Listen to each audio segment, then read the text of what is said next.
আউযুবিল্লাহি মিনাশ শাইতানির রাজিম বিসমিল্লাহির রহমানির রহিম। সকল প্রশংসা সেই রব্বুল আলামিনের, যে রব্বুল আলামিন আমাকে এবং সকল মানুষকে সৃষ্টি করেছে। সেই রব্বুল আলামিনের প্রতি শুকরিয়া আদায় করি, সকলেই বলি আলহামদুলিল্লাহ। প্রিয় দর্শক ভাই ও বোনেরা, আজকে আমি আপনাদের মাঝে তদবির নিয়ে হাজির হয়েছি। একটি তদবির দ্বারা দুটি কাজ করতে পারবেন। একটি হলো শারীরিক সমস্যা এবং মানসিক সমস্যা। যাদের এরকম সমস্যা রয়েছে তারা এই কাজটি দ্বারা উপকৃত হতে পারেন। এই কাজটি কিভাবে করবেন, সুন্দর করে আমি যেভাবে লিখছি এরকম লাল কালি অথবা কালো কালি দিয়ে লিখতে পারেন। যে সমস্ত মানুষ মানসিকভাবে ভারসাম্য হারিয়ে ফেলেছে, কথা কইতে উল্টা পুল্টা আবুল তাবুল, বিভিন্ন সময় তার মাথার সেন্স কাজ করে না, এই তদবিরটি লিখে সুন্দর করে একটি তাবিজে ভরে, মাদুলিতে ভরে তার হাতে অথবা গলায় ব্যবহার করে দিতে পারেন। আর এই তাবিজ আর একটি লিখে তাকে 7 দিন পর্যন্ত ধৌত করে পানি খাওয়াবেন। আর যারা শারীরিক সমস্যা রয়েছে যার, তারা এটা তাবিজ আপনার সাথে ব্যবহার করবেন। ব্যবহার করে ওই তাবিজ আপনি 21 দিন পর্যন্ত চুবিয়ে পানি খাবেন। আপনার শারীরিক সমস্যা দূর হয়ে যাবে। আশা করি আমি যে কথাগুলো বললাম সকলে মনোযোগ সহকারে শুনছেন অথবা শুনবেন। আর কাজটি সঠিকভাবে সঠিক নিয়মে করার চেষ্টা করবেন।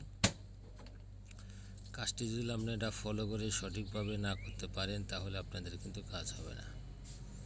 আর যারা আমার চ্যানেলের সাথে আছেন তাদেরকে অসংখ্য ধন্যবাদ, এবং যারা চ্যানেলের সাথে নাই তারা চ্যানেলটিকে সাবস্ক্রাইব করে এই পেজের বিভিন্ন তদবিরগুলো আপনারা পেতে পারেন এবং সঠিক নিয়মে কাজ করতে পারেন। এবং অনেক কিছুর জানা থাকলে কল দিয়ে আপনারা বিস্তারিত জেনে নিতে পারেন। এবং কাজ করার আগে অবশ্যই আপনাকে ভালোভাবে পরামর্শ করে কাজ করতে হবে, যাতে আপনি সুন্দরভাবে কাজটি করতে পারেন।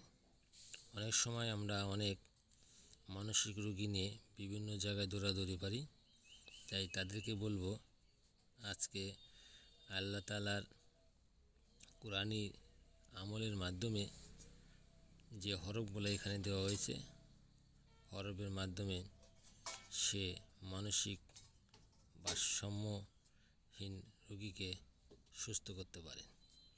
তাই আপনারা এই আমলটা সুন্দর করে করার চেষ্টা করবেন, এবং এই আমলটা নিজে না পারলে অন্য কোনো ভালো বুজুর্গের দিন অথবা যে কাজটি করতে পারে তাদের দ্বারা এই আমলটি লিখে নিতে পারেন, লিখে আপনি কাজ করতে পারেন।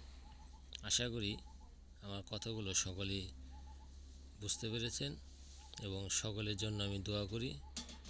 আপনারা আমার জন্য দোয়া করবেন যাতে আমি আপনাদেরকে ভালো তদবির এবং ভালো ভিডিও দিতে পারি, এবং কাজগুলো খুবই মনোযোগ সহকারে করার চেষ্টা করবেন। অনেক সময় লেখার ক্ষেত্রে ভুল করে ফেলেন।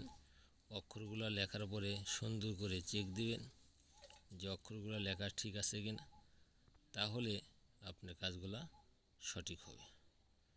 একটি কাজ একবার না হলে আরেকবার চেষ্টা করবেন। কাজ কেন হলো না সেটাকে চিন্তা ভাবনা করে বের করে তারপরে কাজ করার চেষ্টা করবেন। আসসালামু আলাইকুম।